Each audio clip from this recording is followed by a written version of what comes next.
Oke, selamat siang Bapak Ibu, para peserta webinar Bumi Hijau yang ketiga pada siang hari ini.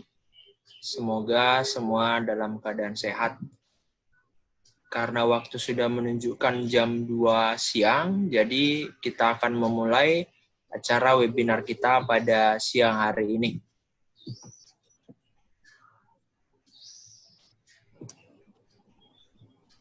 Ya, sekali lagi saya ucapkan selamat siang Bapak Ibu peserta webinar Bumi Hijau seri 3 dari PT Lautan Luas Tbk. Bagaimana kabarnya hari ini? Semoga sehat. Perkenalkan, saya Ricardo sebagai moderator di webinar kali ini dan sekaligus agronomis dari PT Lautan Luas Tbk. Kali ini saya ditemani rekan saya juga, ada Bapak Varian selaku agronomis kami di wilayah Jawa Timur. Webinar Bumi Hijau seri 3 kita kali ini berjudul mengandalkan Micovir sebagai penyubur berbagai jenis tanaman, baik sawit dan juga non-sawit. Sebelumnya, untuk memperlancar proses pemaparan materi webinar kita kali ini, dimohon kepada Bapak Ibu peserta agar mematikan mikrofonnya terlebih dahulu. Bapak Ibu, webinar kita kali ini juga tersambung dengan fanpage Facebook kita, yaitu Sahabat Bumi Hijau. Jika nanti ada pertanyaan, boleh langsung dituliskan di kolom komentar Facebook maupun Zoom ini dengan melampirkan nama dan asal, nanti akan saya fasilitasi untuk disampaikan ke pemateri. Nah, pemateri kita kali ini Bapak Ibu ada 2 orang hebat nih, dan ahli di bidangnya. Yaitu pertama itu ada Bapak Adi Prima Saragi yang membawakan topik mengenai mikoriza sebagai agen penyubur tanaman. Lalu yang kedua ada Bapak Donald Napitupulu mengenai produk Micovir secara spesifik. Pemateri akan menyampaikan materinya secara paralel, dimulai dari Bapak Adi Prima Saragi dari PT Lautan Luas, lalu dilanjutkan oleh Bapak Donald Napitupulu dari PT Miko Agro Lestari. Lalu setelah itu kita lanjutkan dengan sesi tanya jawab. Untuk mempersingkat waktu, kami persilakan kepada para pemateri, dimulai dari Bapak Adi Prima terlebih dahulu. Waktu dan tempat dipersilakan. Baik, terima kasih Pak Ricardo Parningotan Raja Guguk. Assalamualaikum warahmatullahi wabarakatuh. Salam sejahtera untuk kita semua. Salam hormat kepada Bapak Ibu sekalian yang sudah mau menyempatkan waktunya untuk bisa berdiskusi bersama, sharing bersama, dan saling bertukar informasi. Dan perkenalkan sebelumnya saya Adi Prima Saragi, salah satu agronomis dari PT Lautan Luas Tbk, base saya di Medan, Sumatera Utara. Bagi Bapak dan Ibu yang mungkin biasanya di Medan juga, nanti kita bisa ketemu atau bisa diskusi bersama juga secara tatap muka dengan menjaga protokol COVID juga. Nah, di kali ini saya akan membawakan materi atau diskusi dengan judul Micoriza, agen penyubur tanaman. Begitu. Dari ilustrasi barangkali sudah dapat dilihat kalau Micoriza ini sangat berguna begitu. Ada komparasi dari ilustrasi. Dan barangkali juga Bapak Ibu juga sudah awam mengenai Micoriza. Jadi ini hanya sekilas diskusi general untuk merefresh, merimain kembali apa itu mengenai Micoriza. Begitu. Saya lanjut saja. Nah, jadi ini awalnya tentu definisi Micoriza. Begitu. Apa sih Micoriza itu? Mudahnya, simpelnya Miko jamur, Riza akar. Jamur yang hidup di akar. Nah, jadi di sini ada interaksi simbiosis mutualisme. Begitu. Interaksi simbiosis mutualisme bila Micoriza ini diaplikasi di tanaman. Begitu. Jadi di sini ada juga ilustrasi akar tanpa Micoriza. Begitu. Di sini ada unsur hara, kemudian kuning zona kahat unsur hara, dan sini tanaman. Dan di sini ada ilustrasi akar dengan Micoriza. Nah, di sini yang orange ada tambahan nih. Kalau akar dengan Micoriza ada hifa Micoriza. Begitu, karena itu kenapa kita menggunakan Micoriza, karena Micoriza ini akan memproduksi dan menghasilkan bulu akar atau hifa Micoriza, di mana nantinya akan membantu untuk menyerap unsur hara bagi tanaman, begitu.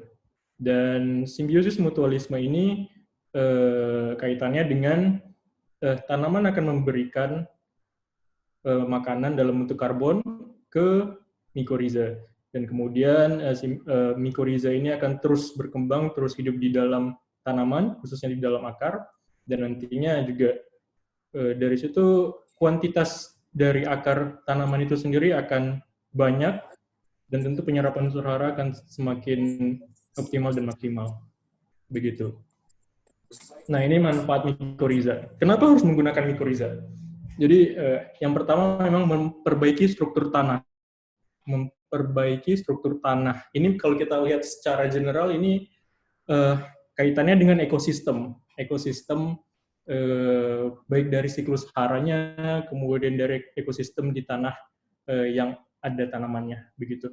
Dan yang kedua, meningkatkan serapan air dan hara. Untuk meningkatkan serapan air dan hara. Kalau hara, tentu tadi sudah kita gambarkan bagaimana cara hifa bisa membantu tanaman untuk menyerap unsur hara dan air. Dan kenapa air? Karena memang dengan adanya hifa tadi, dia juga akan bisa menyerap air, khususnya di lahan yang marginal, yang mungkin kekurangan air. Begitu. Nah, yang ketiga, meningkatkan populasi mikroba serta bermanfaat pada rhizosfer. Rhizosfer ini nih kunci utamanya, nanti akan saya jelaskan. Kemudian meningkatkan ketahanan tanaman terhadap serangan patogen tular tanah. Patogen tular tanah ya mungkin di sawit seperti Ganoderma khususnya, kemudian jamur-jamur fusarium yang memang merugikan bagi tanaman, begitu, dan menghasilkan enzim fosfatase asam. Ini juga kunci utama kenapa kita harus menggunakan mikoriza, gitu. Karena nanti kaitannya dengan proses mineralisasi untuk fosfor. Gitu. Nah, ini faktor mempengaruhi mikoriza. Biotik, abiotik. Biotik, komponen lingkungan yang tidak hidup. Komponen makhluk hidup, itu biotik. Kemudian yang abiotik, komponen lingkungan yang tidak hidup, merupakan abiotik. Jadi untuk biotik faktor sendiri ini ada plants, tapi ini cabangnya juga banyak. Ada seperti plants, contohnya itu seperti tanaman inangnya, kemudian kita kaitkan dengan jenis mikorizanya juga, begitu, dan abiotic factors. Ini tentu dari sisi temperatur, di mana nanti kaitannya juga dengan penetrasi dan perkecambahan hifanya. Untuk mikoriza sendiri ada beberapa referensi yang mengatakan dapat bertahan di 25 derajat sampai 45 derajat Celcius. Begitu. Dan untuk di atas 45 derajat Celcius tentu tidak direkomendasikan. Begitu. Kemudian yang soil, tanah. Ini kaitannya juga dengan kadar air tanah. Kemudian lahan marginal, tipikal dari tanahnya juga. Jadi kita harus mempertimbangkan.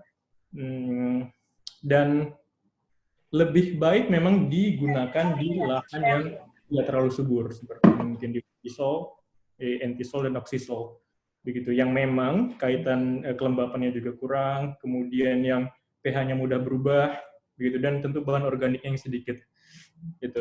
Ini juga ada pH, ya pH. Kita belum menemukan beberapa referensi yang menganggap bahwa mikoriza ini dapat bertahan di pH yang rendah. Gitu. Namun referensi mengatakan minimal di 5-7 itu mikoriza bisa dapat efektif untuk mempenetrasi performance dari tanaman, begitu. Dan tentu light, sinar matahari dan udara. Itu. Nah, ini mycorrhizosphere.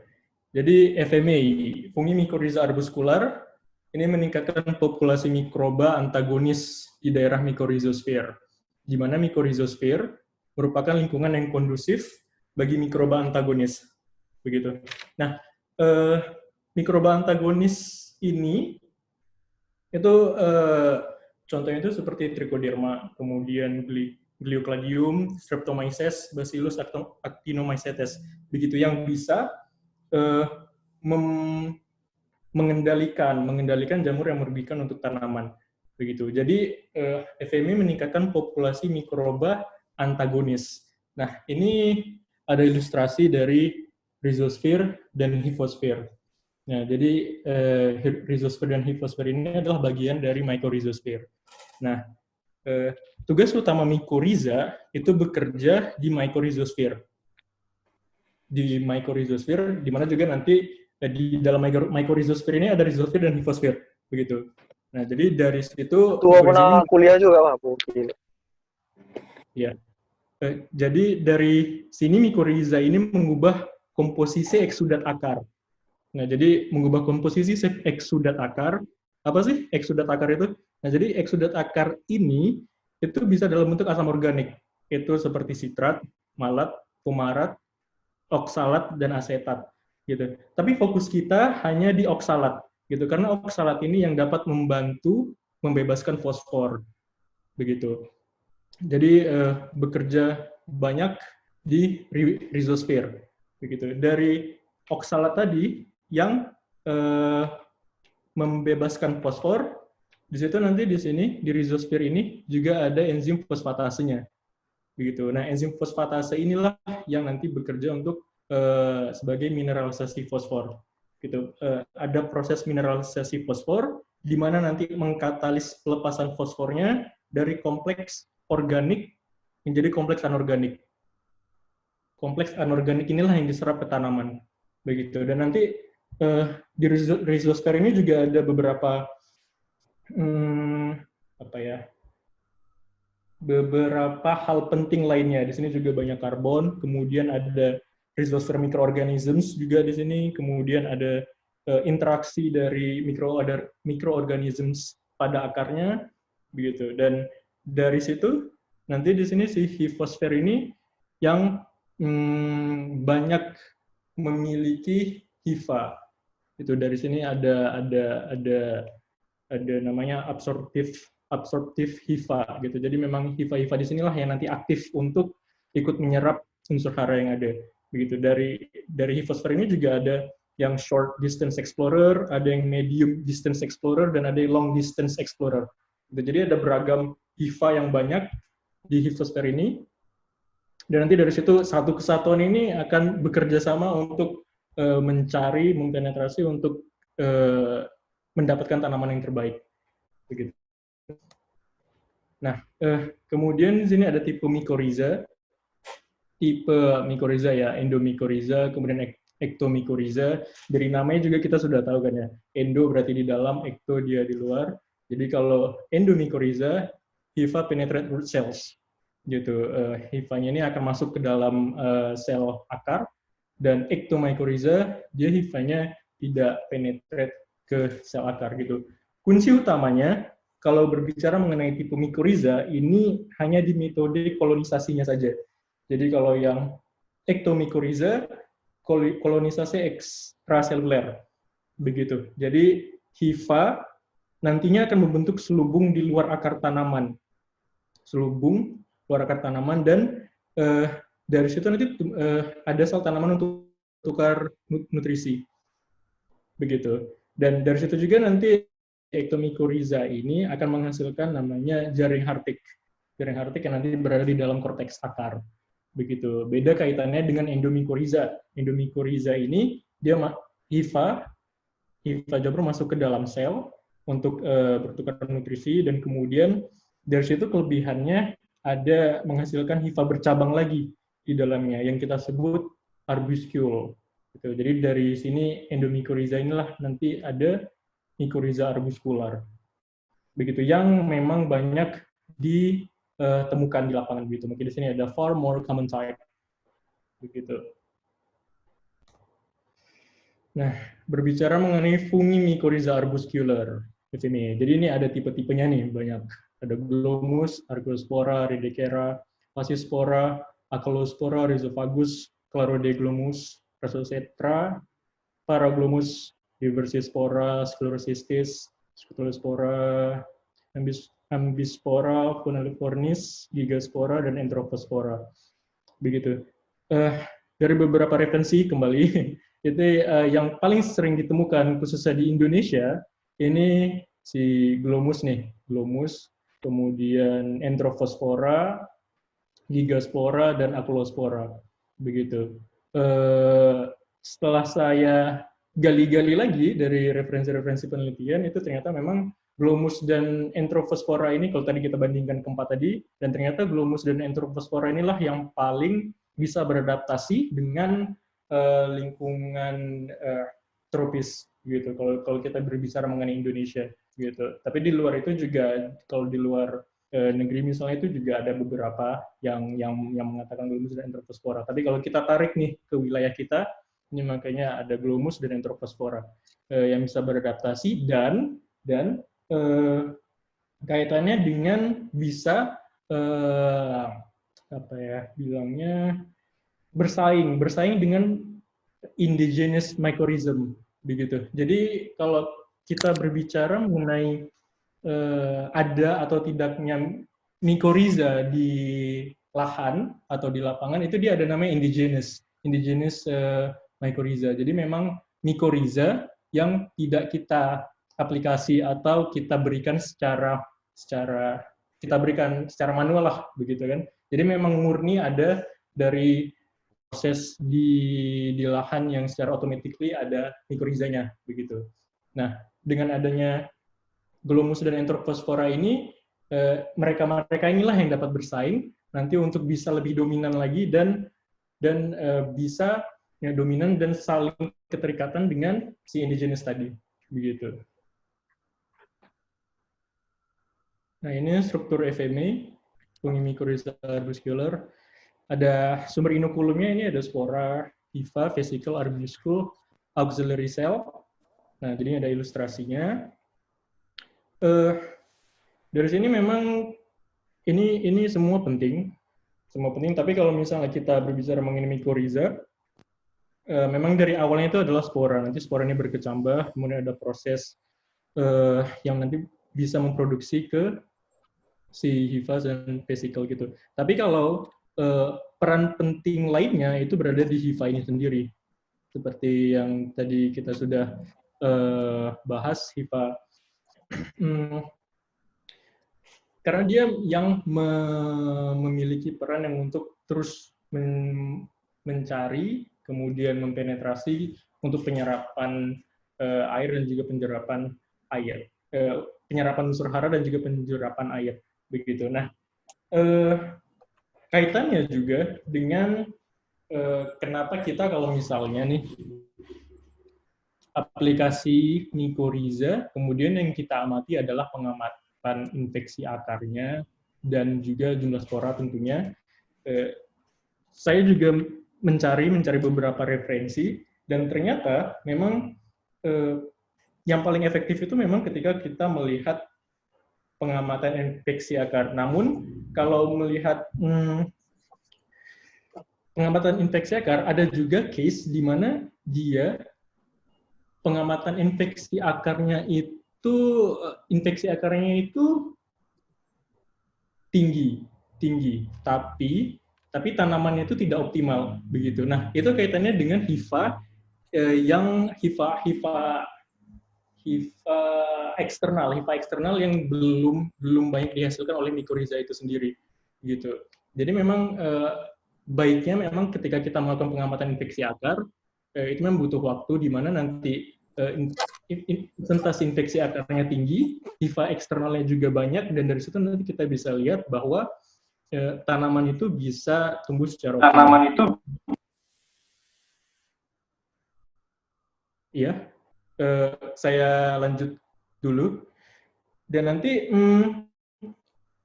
dari situ biasanya juga kita juga melihat jumlah daun, pengamatan jumlah daunnya dan bobot kering akarnya begitu. Nah, dari situ kenapa sih kita melihatnya itu jumlah daun, diameter batang dan bobot kering akar begitu. Nah, kalau kaitannya dengan jumlah daun yang si FMA ini, fungi mycorrhiza arbuscular ini nanti akan mempush untuk pembelahan sel pada area pucuk daun begitu. Nah, nanti dari situ kita bisa tahu nih bahwa nanti terjadi peningkatan jumlah daun karena tadi ada pembelahan sel kan yang dipush oleh si mycorrhiza, terjadi peningkatan jumlah daun, dan dari situ nanti peningkatan fotosintesis dan juga banyak fotosintat yang dihasilkan begitu. Dan dari proses itu kemudian nanti diedarkan ke bagian batang, begitu. Jadi dari daun kita lihat daunnya, nanti ada prosesnya ke batang. Makanya dari situ kita ngelihat diameter batangnya yang kita amati, begitu. Dan tentu bobot kering akar, automatically kalau bobot kering akar pasti itu mencerminkan bahwa banyak unsur hara yang diserap oleh si hifa tadi. Jadi dia nge-backup si akar terus untuk bisa membantu si tanaman menjadi maksimal untuk penyerapan unsur haranya gitu. Nah, ini ada sifat obligat nih. Hidup dan berkembang biaknya selalu memerlukan tumbuhan inang atau hostnya begitu. Jadi memang kalau ya obligat sudah awam lah pasti ya, memang fungi yang hanya dapat hidup pada inangnya gitu. Jadi sedangkan di luar inangnya ini si fungi tidak dapat hidup. Jadi memang benar-benar bergantung pada tumbuhan inang. Kalau berbicara mengenai mycorrhiza arbuscular, gitu. Ini ada sedikit referensi dosis. Jadi seperti di cabai dan melon, 5-10 gram per lubang tanam. Kemudian tanaman sayuran, 50 gram sampai 150 gram per lubang tanam. Kemudian tanaman buah, 150 gram per lubang tanam, dan kopi 150 gram per lubang tanam.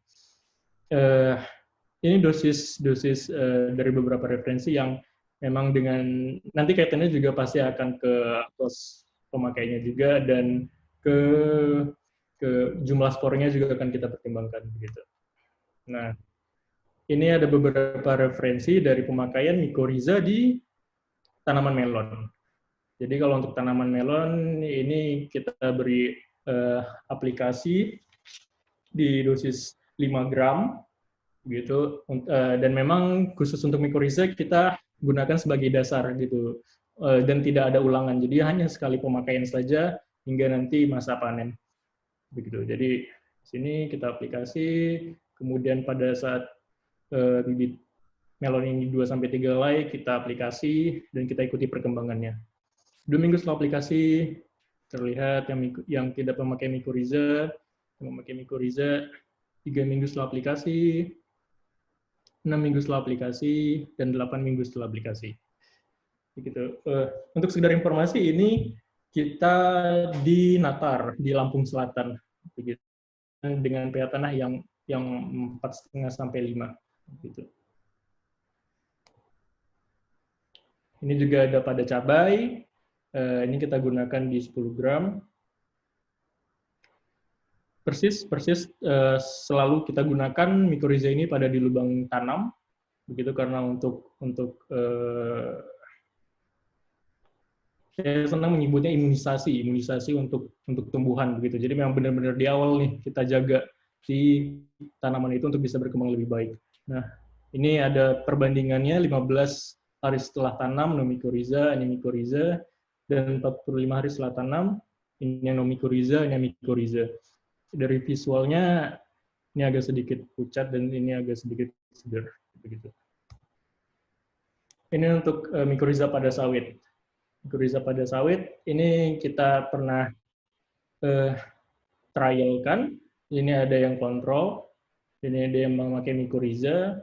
Ini di pre-nursery, iya di pre-nursery ini yang kontrol dan mycorrhiza. Pre-nursery 3 bulan.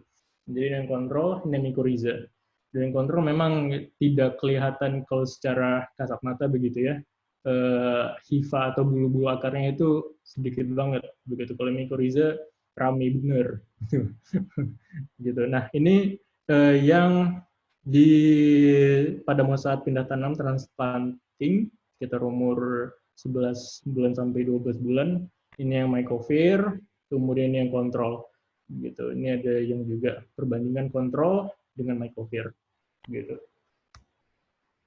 Nah, berbicara mengenai tanaman sawit nih, pasti Ganoderma, salah satu momok bagi pemain tanaman kelapa sawit lah begitu.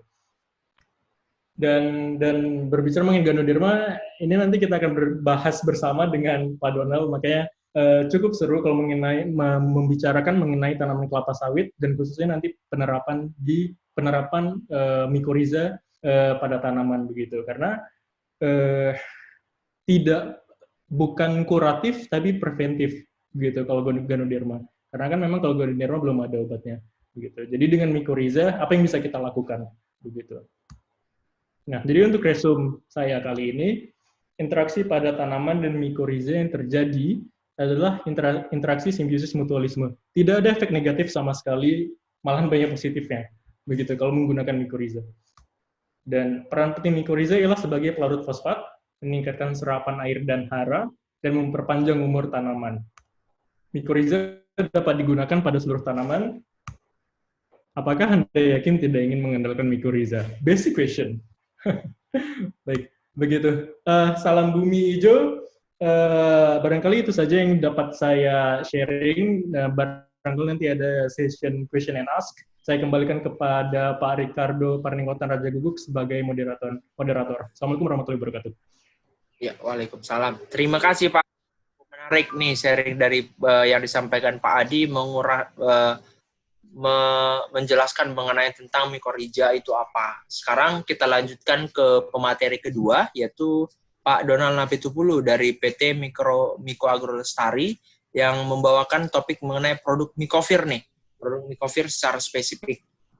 Untuk waktu dan tempat, kami persilakan kepada Pak Donald.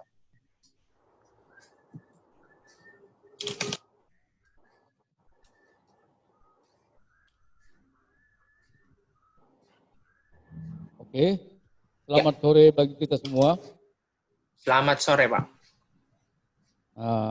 Saya mau izin share dulu nanti untuk materi saya untuk diperbolehkan untuk share screen ya. Siap. Salam sejahtera bagi kita, bagi para peserta, Ibu Bapak, saudara sekalian. Ada di sana saya lihat itu Pak Dadang. Halo bos, Pak Dadang.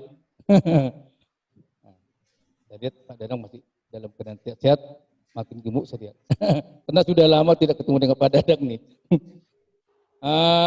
Untuk materi saya pada saat ini, memang saya dari perusahaan PT Miko Agrolestari, mana kami merupakan mobil untuk produk Mycovir. Perlu kita ketahui bahwasanya Mycovir ini mempunyai kandungan mycorrhiza seperti yang disampaikan dari tadi Pak Di Prima dengan gamblang telah memperjelas apa itu mycorrhiza. Mungkin saya hanya menambahkan sedikit di materi saya karena pada saat sekarang ini banyak mycorrhiza ini dipergunakan untuk mengantisipasi mencegah penyakit Ganoderma. Yang kita ketahui penyakit ini sekarang sangat menakutkan pada dunia kelapa sawit. Karena memang sampai sekarang ibaratnya penyakit kanker yang belum disembuhkan. Hanya kita berusaha bagaimana kita mengendalikan, mencegah dengan pemberian mycorrhiza dengan produk Mycovir. Penyakit busuk pangkal batang sering disebut dengan basal stem rot disebabkan oleh jamur. Jadi sama-sama jamur ini mycorrhiza dengan Ganoderma. Ini Ganoderma ini jamur yang menakutkan, yang memberikan penyakit bagi tanaman. Ganoderma yang jenis bonenensis. Serangan jamur ini merupakan penyakit yang dikhawatirkan dalam dunia perkebunan sawit saat ini. Sorry Pak Donald, untuk materinya bisa di-share Pak? Oh iya. Belum share screen Pak, belum share screen.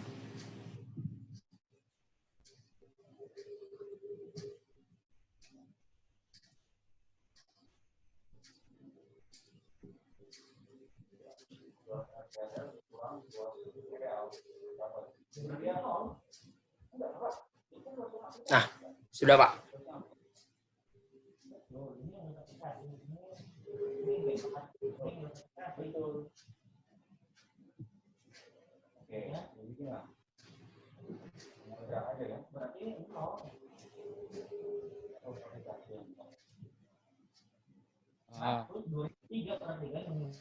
Dan sudah masuki ada materi saya. Siap, sudah Pak. Penyakit Ganoderma ini diprediksi pertama kali muncul pada tahun 1955, yaitu di Sumatera, dan 1957 di Malaysia, di mana serangan Ganoderma ini pada awalnya pada umur yang sudah dewasa 10 sampai 15 tahun. Tapi pada saat sekarang serangan Ganoderma ini bukan hanya pada tanaman dewasa. Bahkan sekarang serangan Ganoderma ini dari mulai bibitan pun sudah terserang. Yang dulu kita khawatirkan pada generasi kedua, ketiga akan terserang Ganoderma. Tapi saat sekarang ini serangan Ganoderma ini pada generasi pertama pun sudah mengkhawatirkan untuk terserang dengan Ganoderma. Apa itu sebenarnya dengan Ganoderma?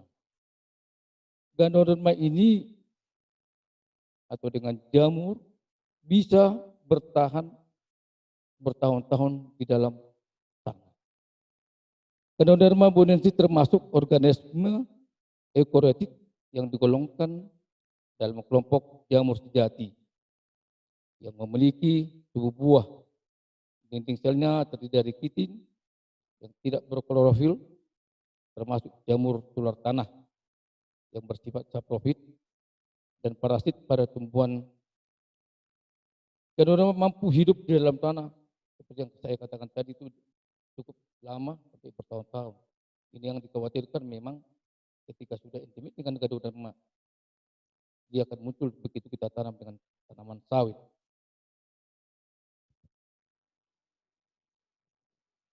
Sebelum kita melihat apa itu Ganoderma, sebenarnya kita harus tahu dulu bagaimana ciri-ciri terserang Ganoderma. Karena memang pada saat sekarang penyakit Ganoderma sebagian petani belum mengenal dengan penyakit Ganoderma ini.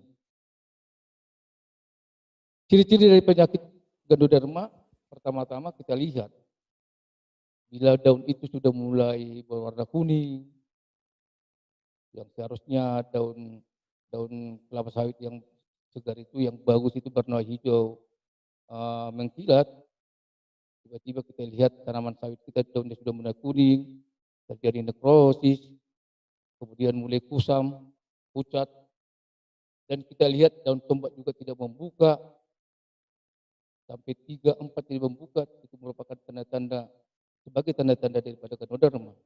Kemudian akan berlanjut juga daunnya akan terkulai, akar batang mulai membusuk, dan ada yang membentuk badan buah, ada yang terlihat dan ada yang tidak terlihat juga dengan badan buah ini.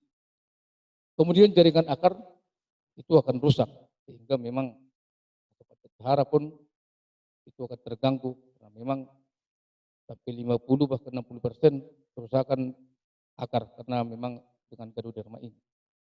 Bila terjadi Ganoderma pada tanaman sawit, akan mengurangi tentunya yaitu produksi bisa mencapai hingga 80% turun. Pada stadium lanjut, kelapa sawit akan mati. Memang belum ada obatnya. Dan bila terserang memang lambat laun dia akan kesana, akan mati. Tingkatan stadium penyakit Ganoderma yang perlu kita jelaskan di sini, itu stadium 1, itu mulai kita lihat itu seperti dalam foto itu gambar, itu mulai daun menguning, mulai terjadi nekrosis. Kemudian stadium 2 itu di batang tanaman akar itu sudah mulai timbul itu miselia yang berwarna putih. Itu mulai menunjukkan stadium 2. Di samping memang daun semakin mengering. Kemudian stadium 3 daun tombak tidak terbuka lagi, 3 sampai 4. Sudah semakin parah. Bahkan daun sudah mulai terkulai. Kemudian stadium 4, kalau kita lihat di batang itu sudah jadi pembusukan. Jadi ini akan berlanjut, akan mati. Kemudian kita mau melihat dulu di sini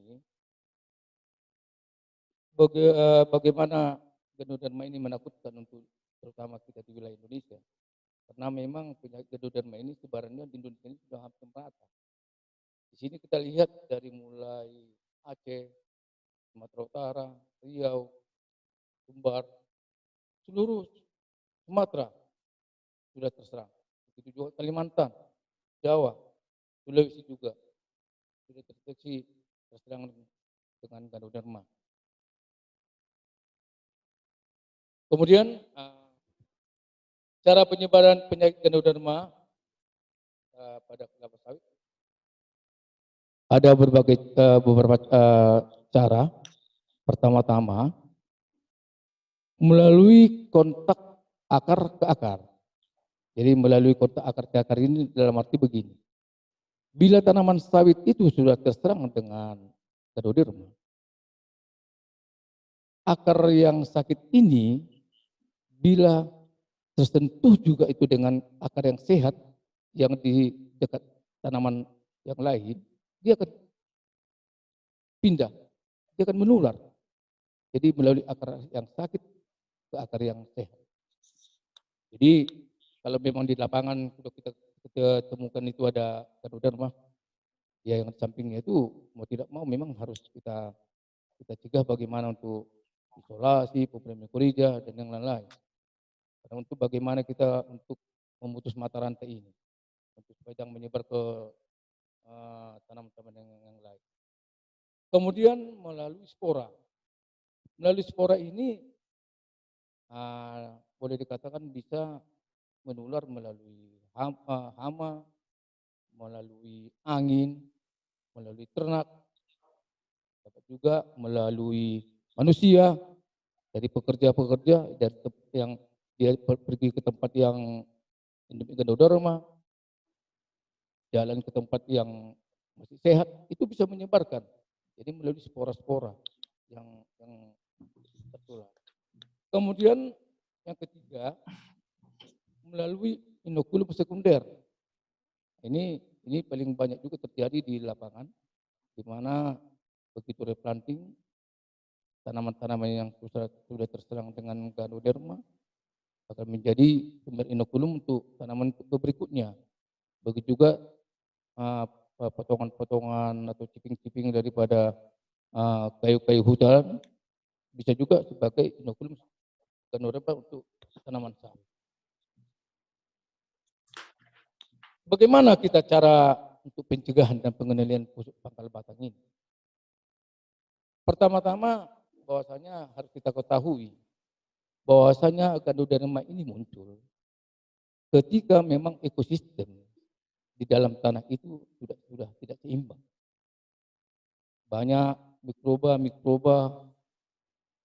yang sudah punah, mati. Banyak predator-predator mikroorganisme di dalam tanah juga sudah tidak berfungsi, mati.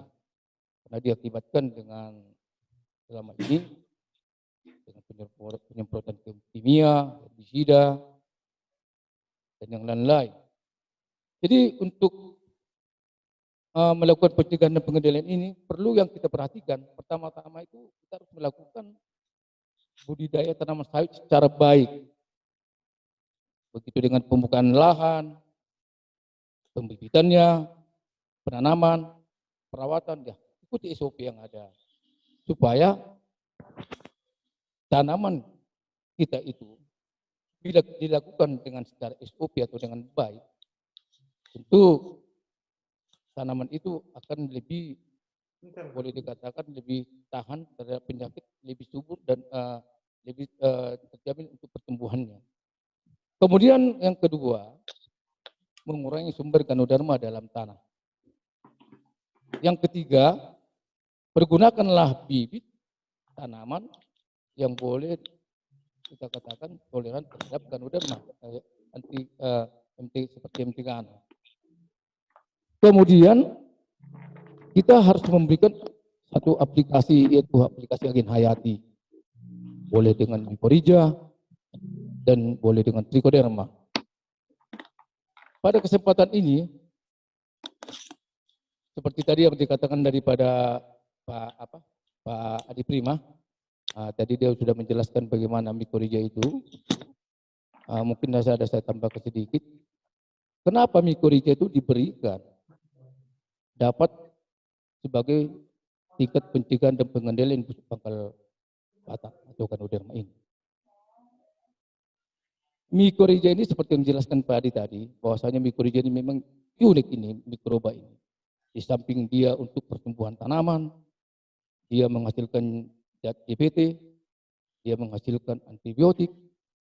Mikorija ini dia akan menyelimuti akar. Dia menyelimuti akar, epitel dari akar, sehingga bila ada jamur tular tanah akan memasuki akar tanaman, dia akan sulit karena memang sudah dilapisi oleh mikorija. Kemudian yang kedua, mikorija ini memanfaatkan merupakan eksudat atau karbohidrat yang dihasilkan oleh tanaman, sehingga sekitar perakaran menjadi tidak sesuai untuk perkembangan daripada si Ganoderma. Jadi area Ganoderma akar itu karena dia memanfaatkan karbohidrat secara maksimal, sehingga dia membuat situasi yang di dalam akar itu tidak sesuai dengan perkembangan daripada si Ganoderma. Kemudian yang ketiga, karena dia mengeluarkan antibiotik, dia bisa mengurangi perkembangan si Ganoderma di sekitar perakaran itu. Karena memang begitu antibiotik dia keluar, dia akan membunuh Ganoderma. Itu beberapa memang kenapa mikorija itu salah satu untuk mengantisipasi patogen tular tanah. Di samping itu juga mikorija ini kan seperti yang jelas kepada tadi, salah satu fungsinya adalah penyerapan unsur hara semakin maksimal, semakin optimal. Ketika tanaman itu memang menyerap unsur hara secara optimal, pertumbuhannya bagus, fiturnya yang bagus, sehingga imunitas daripada tanaman itu terhadap penyakit akan lebih tinggi. Seperti kita manusia, ketika kita memang sehat, penyakit pun akan lebih sulit untuk masuk.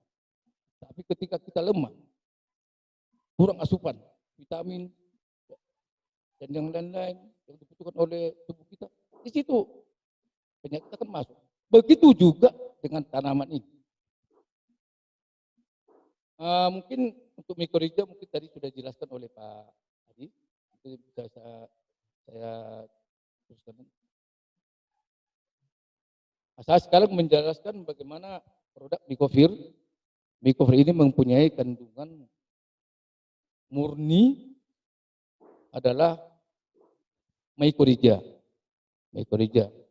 Jadi Micovir ini diproduksi oleh PT Maiko Agrolestari yang punya izin edar dari Departemen Pertanian. Produk Micovir punya bahan aktif ada 4 genus spora. Ada Calospora, Diaspora, Glomus, dan Tropospora. Jadi dengan 4 genus ini mudah-mudahan masalah-masalah kita di lapangan dengan memakai mikorija ini akan bisa lebih efektif. Bahan non aktif yang ada di dalam Micovir, produk Micovir itu ada pasir steril dan vermiculit. Vermiculit itu adalah batu mineral yang telah dipanaskan dengan ribuan derajat sebagai bahan non aktif untuk sebagai media tempat mikorija. Spesifikasi daripada produk Micovir ini, dia mempunyai spora 10 sampai 25 per gram, di mana ketahanan suhu sampai 45 derajat Celcius. Jadi perlu kita jelaskan memang mikorija ini dia tidak tahan dengan suhu yang tinggi di atas 45, dia akan mati. Kemudian produk Micovir ini punya masa kadaluarsa. Jadi kalau contohnya di lapangan nanti tetap lihat itu kode-kode kadaluarsanya. Karena mikroba-mikroba ini mempunyai batasan waktu juga. Karena di dalam dia kan sebagai lagi dorman di dalam, yang di udah kita sedikit-sedikit, dia hanya bertahan bisa sampai dengan 2 tahun, 1,5 sampai 2 tahun. Setelah 2 tahun itu tidak bisa dipergunakan lagi karena memang efektivitas dia sudah berkurang. Kemudian pemakaian Micovir itu dipakai 2 kali itu sawit, itu satu di bibitan dan di lapangan. Bila tidak dipakai di bibitan, bila sudah tertanam dia hanya pakai sekali saja. Kemudian dosis Micovir untuk kelapa sawit di pembibitan dengan dosis 50 gram, lubang tanam 350 sampai 500 gram. Kemudian lubang tanam untuk daerah ganoderma berat ini agak di dosis lebih tinggi 500 sampai 1 kilo per pokok. Dengan aplikasi harus bersentuhan dengan akar karena memang mikorrhiza ini hidup di dalam akar, tidak boleh diaplikasi di permukaan tanah. Kemudian cara aplikasinya seperti di dalam gambar kita lihat, dia diaplikasi di lubang tanam, jadi pas bersentuhan dengan akar. Kemudian bila sudah tertanam di lapangan, ya sebelumnya kita tidak aplikasi dengan mikorrhiza, kita hanya membuat sistem pocket, seperti bisa 4 pocket, 6 pocket. Jadi aplikasinya dari batang, bila pakai pocket sekitar 1,5 meter dari batang kita buat lubang.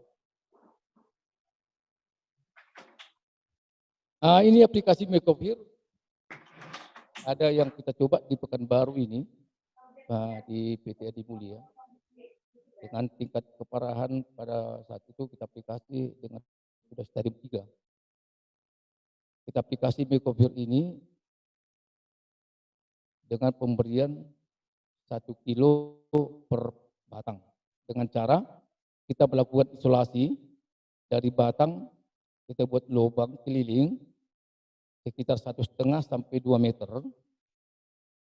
sampai dapat akar sekitar 30 cm.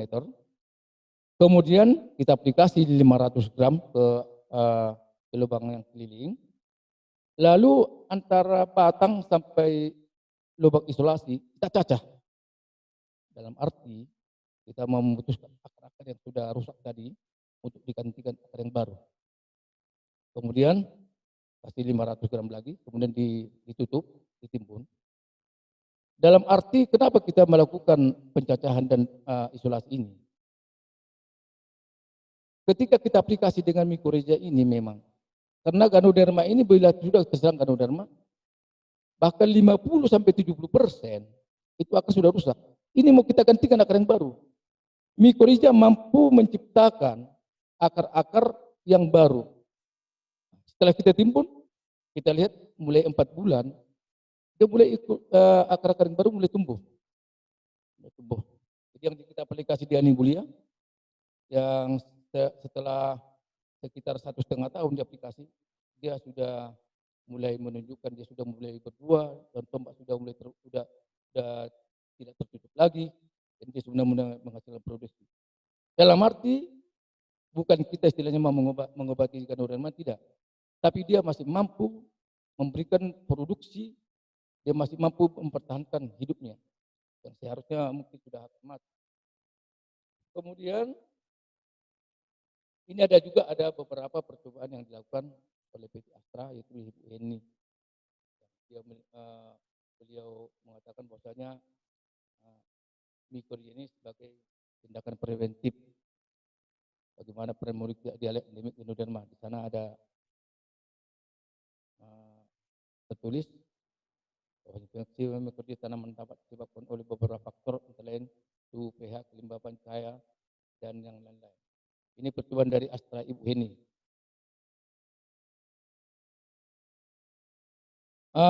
Untuk pemakaian mikorrhiza sendiri, Departemen Pertanian juga mengeluarkan satu seperti tata cara pedoman untuk melakukan preventif untuk pencegahan Ganoderma ini harus memakai agen hayati. Salah satunya adalah mikorrhiza. Kita mau memperbandingkan dulu pemakaian kenapa kita pakai Micovir dengan biaya kerugian Ganoderma. Karena sudah tertera dengan investasi Micovir per hektar hanya 2 juta lebih untuk 25 tahun. Sedangkan dengan kerugian bila terserang Ganoderma hanya 10 pokok saja sudah rugi 40 juta. Bagaimana kalau sudah 100 sampai 1000 pokok? Mungkin bisa kita kalikan berapa kerugian. Dengan memakai Micovir hanya bermodalkan 2 juta lebih.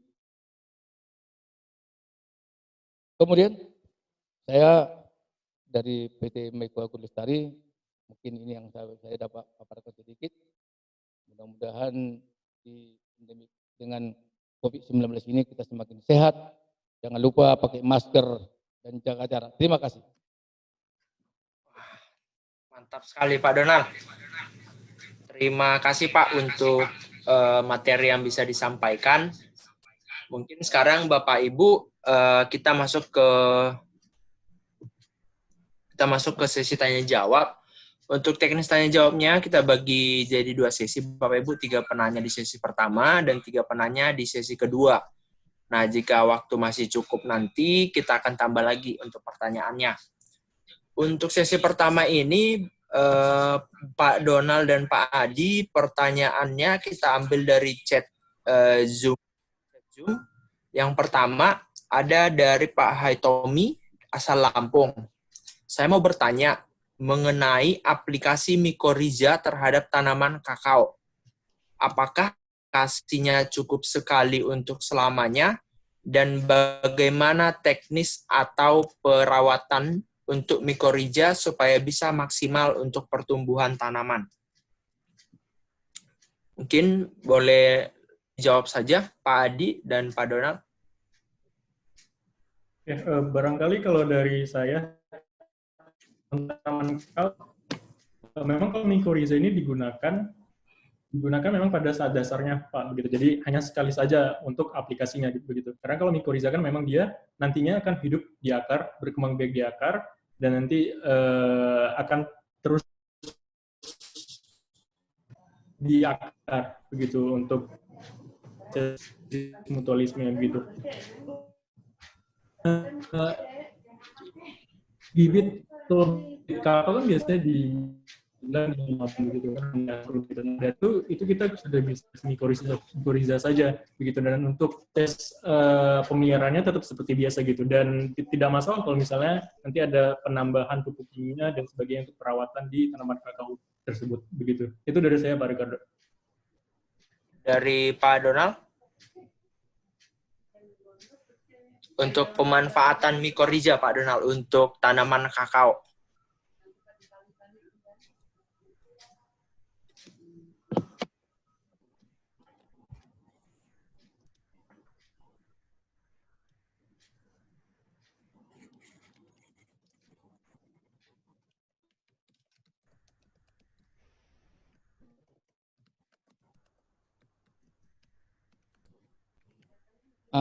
Mungkin Pak Tommy boleh saya jelaskan untuk aplikasi mikorrhiza pada tanaman kakao.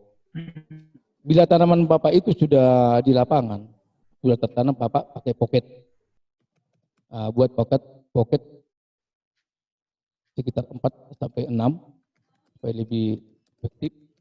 Jarak pocket pada tanaman kakao itu berjarak sekitar 30 cm. Itu berjarak 30 cm sampai 50 jarak antara batang ke pocket. Perlu kita ketahui Pak, memang seperti dibilang Pak Adi tadi, aplikasi mikorrhiza ini cukup sekali.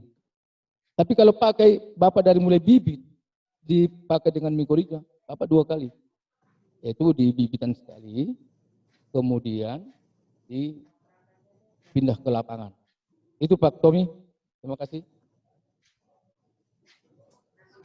Ya, terima kasih. Bagaimana Pak Tommy? Apakah sudah cukup menjawab? Sepertinya sudah. Lalu kita lanjut ke penanya kedua masih dari room chat Zoom. Yaitu ada dari Pak Kusmayudi. Sorry.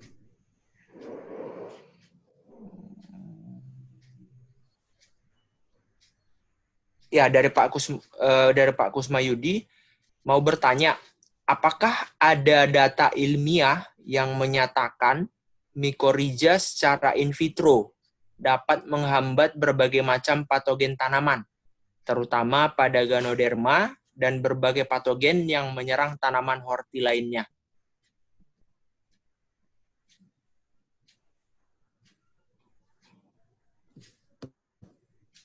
Baik, dari saya dulu, terima kasih Bapak mengenai data ilmiah ya berarti. Kalau untuk data ilmiah Ya. pasti ada Pak, namun itu bukan untuk mengobati, bukan untuk kuratif Pak gitu ya kalau untuk micoriza.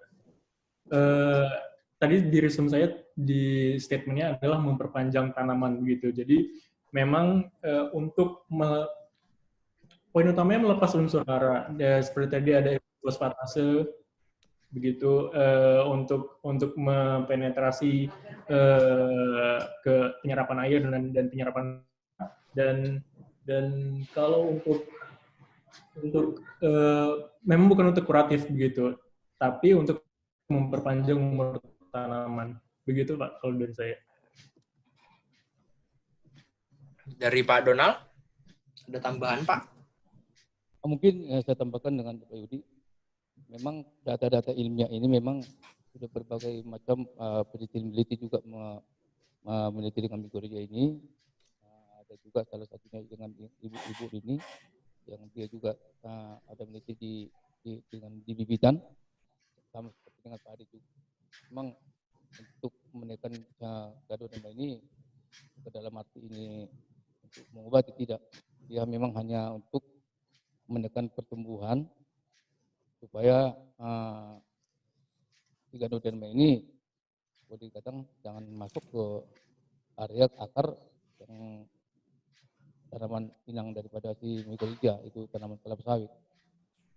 Mungkin itu bisa saya tambahkan. Ya, terima kasih Pak Donald. Ini cukup banyak nih Pak Adi dan Pak Donald pertanyaan dari chat room. Ada lagi dari Pak Arham Haryadi bertanya, bagaimana penggunaan Micovir pada tanaman hortikultura?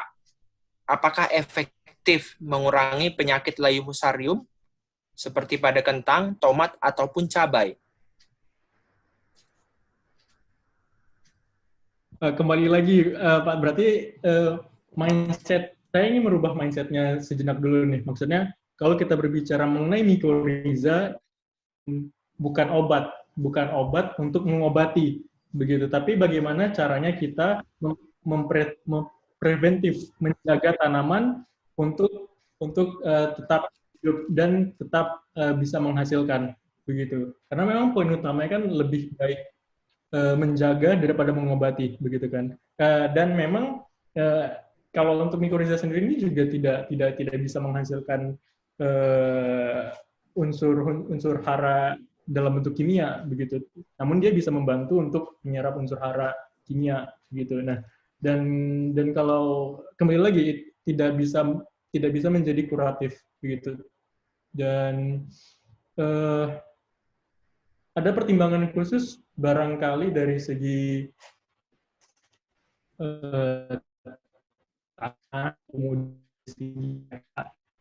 bisa jadi pertimbangan khusus menerapkan micoriza ini. Begitu. Kalau mungkin untuk dosisnya mungkin Pak Adi, untuk tanaman horti ini seperti apa aplikasinya? Kalau Pak Adi menjelaskan tadi kan sebenarnya konsen micoriza ini sebagai preventif nih. Mungkin kan untuk tanaman cabai, tomat, atau horti yang lainnya juga jika memang sudah terserang layu fusarium, kita aplikasikan juga sudah tidak efektif kan seperti Pak Adi ya.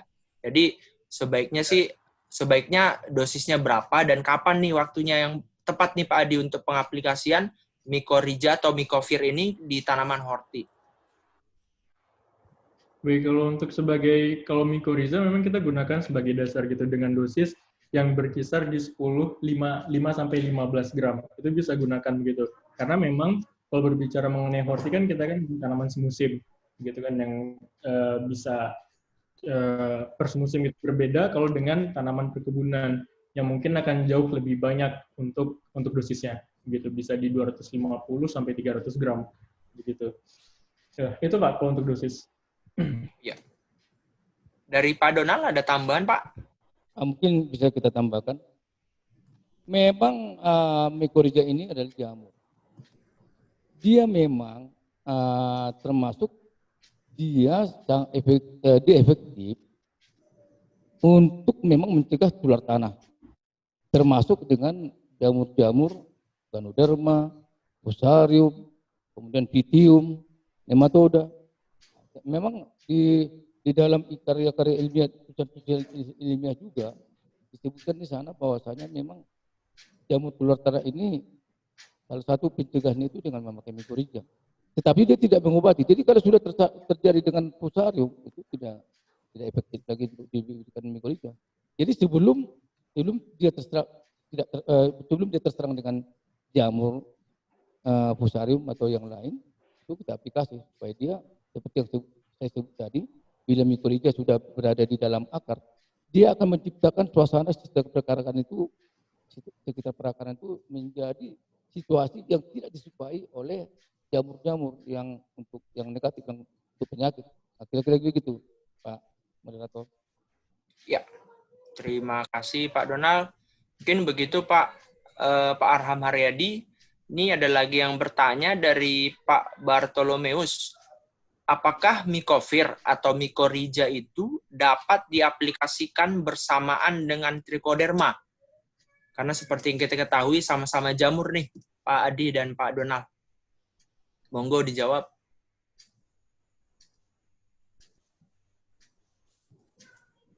Baik, kalau dari saya, Pak Bartolomeus, bisa dari Pak Donald dulu barangkali.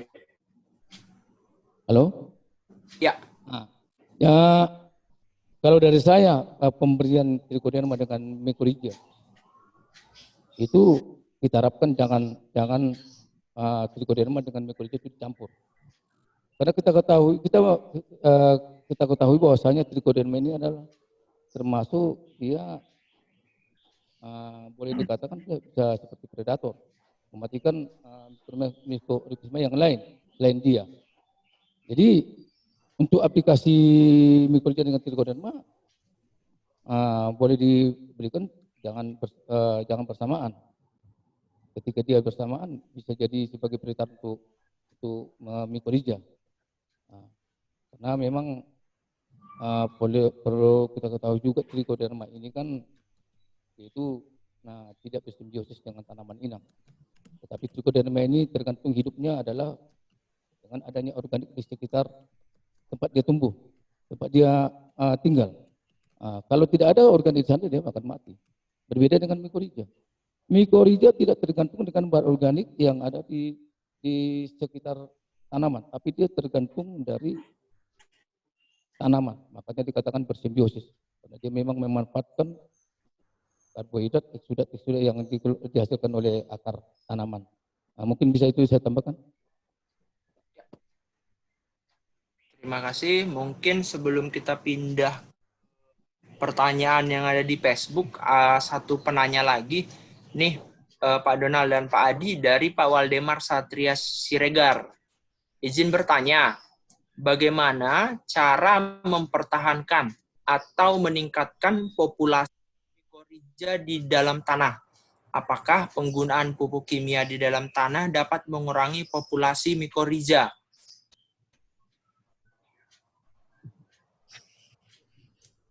Ya, mungkin Donald dulu. Mungkin saya dulu, Pak Adi. Ya. Untuk mempertahankan memang bagaimana kandungan mikrohidrat dalam Ya, tanah. itulah. Untuk mempertahankan kandungan mikrohidrat dalam tanah, seperti yang Pak Waldemar tadi katakan, dengan pemberikan kimia. Kimia ini bukan saja bisa menghancurkan, mematikan mikrohidrat, tapi mikroba yang lain juga. Makanya dengan pemberian kimia, apalagi kimia yang berlebihan, dia akan menjadi momok juga untuk mikroba-mikroba yang ada di dalam tanah. Jadi yang jelas untuk mempertahankan mikrohidrat kita di dalam tanah, kurangi dengan pemberian kimia. Pakailah bahan-bahan boleh dikatakan dengan ramah lingkungan, organik. Nah, itu salah satu mempertahankan dengan kandungan mikrohidrat di dalam tanah. Terima kasih. Ya. Dari Bapak Adi.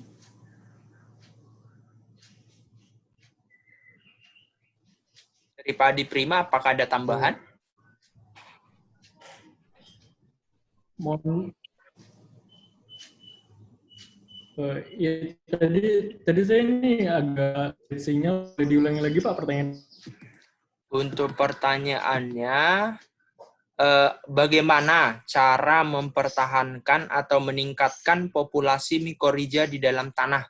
Apakah penggunaan pupuk kimia di dalam tanah dapat mengurangi populasi mikorrhiza?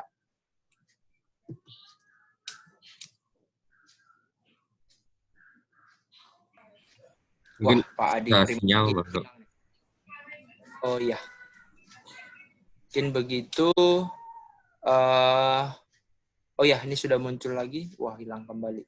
Mungkin bisa kita lihat untuk pertanyaan yang ada di chat Facebook ya, Bapak Ibu.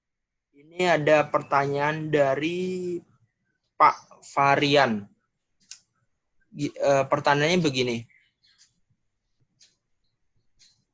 Untuk tanaman semusim, apakah mikofir perlu selalu diaplikasikan saat awal tanam atau bisa bertahan dalam tanah tanpa perlu pengaplikasian lagi?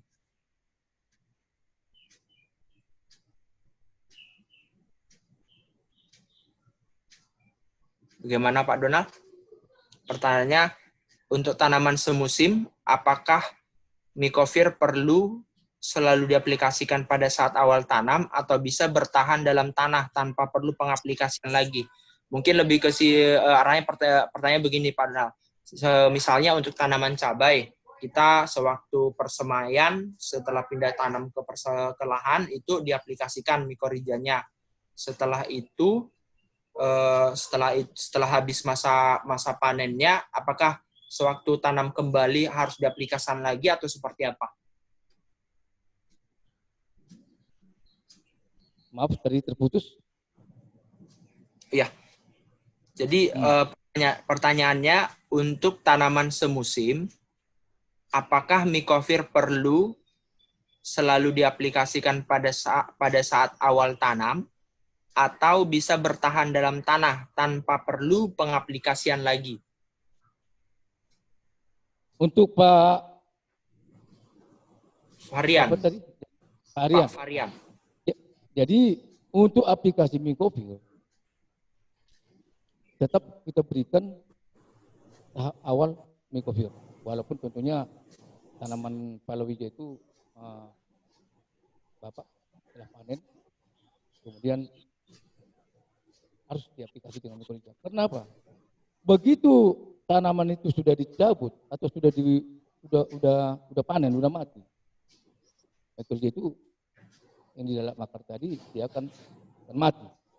Jadi kita usahakan juga begitu kita nanti tanam kembali, kita harus aplikasi dengan mikofir, Pak. Begitu Pak Moderator. Dari Pak Adi ada tambahan Pak? Ya Pak, mengingat memang mikorrhiza ini yang selalu hidup di akar, itu baiknya memang di pertama saja Pak yang kita gunakan begitu. Karena kalau untuk tanaman semusim kan nantinya ketika kita panen, tentu efek mikorizanya pasti tentu masih ada di wilayah tersebut gitu. Jadi kalau misalnya kita aplikasi lagi nanti sesudah panen atau pada masa umur tanaman baru, itu juga bisa begitu, Pak. Oke, lanjut. Ini pertanyaan buat Pak Adi juga terkait faktor lingkungan. Seperti apa yang dapat mengurangi populasi mikoriza di dalam tanah? Faktor lingkungan, kita mengenai tadi ke abiotik tentunya dari suhu yang pertama. Tadi kan kita berbicara mengenai bahwa mikoriza itu bisa efektif di 25 sampai 45 derajat Celcius begitu. Dan kemudian di tanahnya juga, kalau berbicara mengenai tanah, tentu beberapa referensi mengatakan bahwa di lahan marginal ini akan jauh lebih efektif begitu, walaupun di lahan subur juga bisa bekerja begitu. Karena apa? Kalau di lahan marginal tentu dengan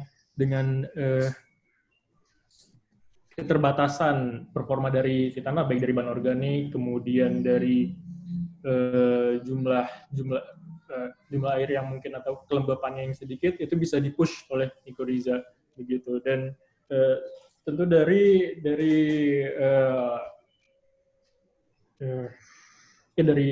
itu Pak, barangkali kalau dari saya itu saja. Oke, terima kasih Pak Adi. Ini ada pertanyaan lagi mengenai bagaimana kita bisa mengetahui bahwa mikofir itu sudah menginfeksi pada tanaman, khususnya mungkin untuk tanaman-tanaman perkebunan kali ya.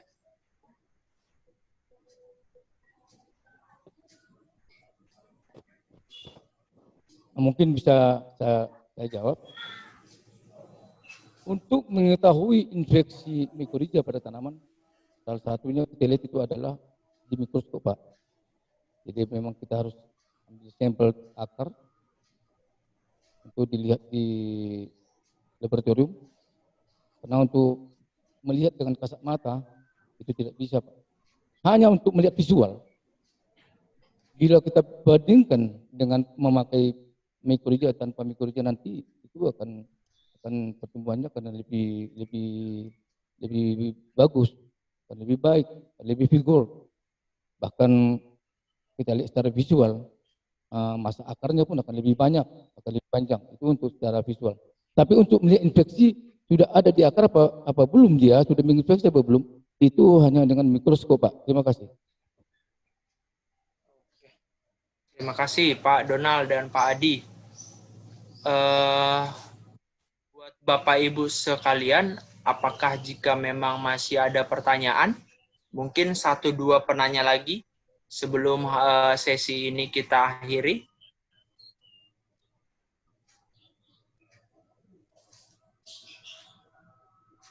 Wah, sepertinya sudah cukup. Untuk mengakhiri sesi kita kali ini, mungkin dari Bapak Adi dan Pak Donald sebagai closing statement-nya, kira-kira apa nih yang perlu kita perhatikan terkhususnya untuk produk mikoriza ini? Mungkin dimulai dari Pak Adi. Baik, terima kasih Pak Ricardo. Closing statement, quote and quote, pernyataan simple, mencegah lebih baik daripada mengobati.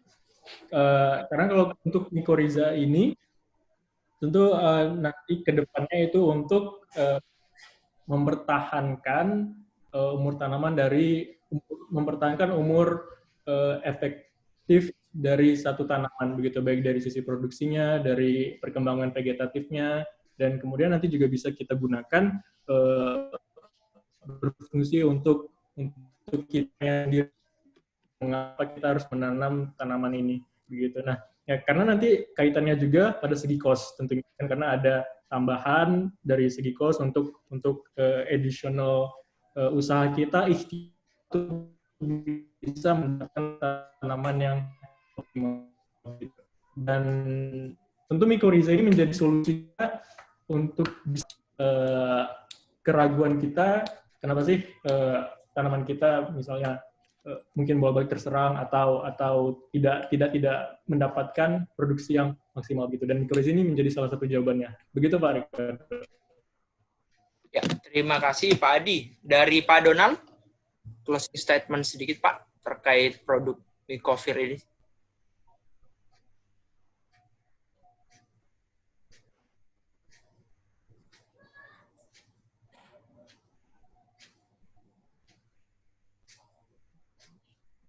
Halo, Pak Donald? Sepertinya ada gangguan sinyal, Bapak Ibu.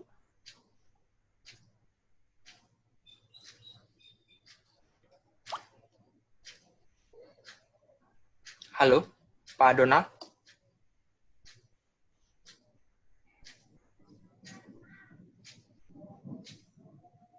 Oke, sepertinya ada gangguan sinyal dari Pak Donaldnya sendiri. Oke, sebelum mengakhiri webinar kita kali ini, oh ya, sudah ada. Halo Pak Donald. Halo, terputus Ya. sinyal ini. Ya, siap. Tidak apa-apa Pak. Boleh Pak closing statement-nya Pak terkait Micovir atau Mycorrhiza ini Pak? Saya hanya mengimbau kepada para rekan-rekan perkebunan, petani, rekan-rekan pertanian. Kita mulailah mengembalikan ekosistem tanah ini kembali ke semula, suburkan lahan kita dengan memakai bioorganik, salah satunya dengan memakai Mycorrhiza. Terima kasih. Ya, terima kasih Pak Donald. Sebelum mengakhiri semuanya, saya ambil beberapa kesimpulan Bapak Ibu bahwa sebenarnya Mycorrhiza ini merupakan salah satu mikroba yang menguntungkan bagi tanaman, di mana dia hidup bersimbiosis dengan tanaman. Lalu Mycorrhiza ini juga sangat efektif untuk penyediaan unsur hara fosfat, di mana dengan menghasilkan enzim dan dibantu dengan oksalat tadi. Lalu untuk tanaman kelapa sawit, dengan momok jamur Ganoderma, Mycorrhiza khususnya Micovir ini bisa kita gunakan sebagai bahan preventif untuk pencegahannya. Jadi bukan sebagai bahan kuratifnya untuk memusnahkan Ganoderma, karena memang sampai saat ini juga belum ada obat yang efektif untuk penanggulangan Ganoderma itu sendiri. Nah, sekian Bapak Ibu dari kami. Semoga webinar Bumi Hijau yang mengulas tentang Mycorrhiza dan Micovir ini bisa membantu Bapak Ibu dalam menjalankan pertanian yang lebih baik lagi. Demikian webinar dari kami. Salam sehat. Terima kasih.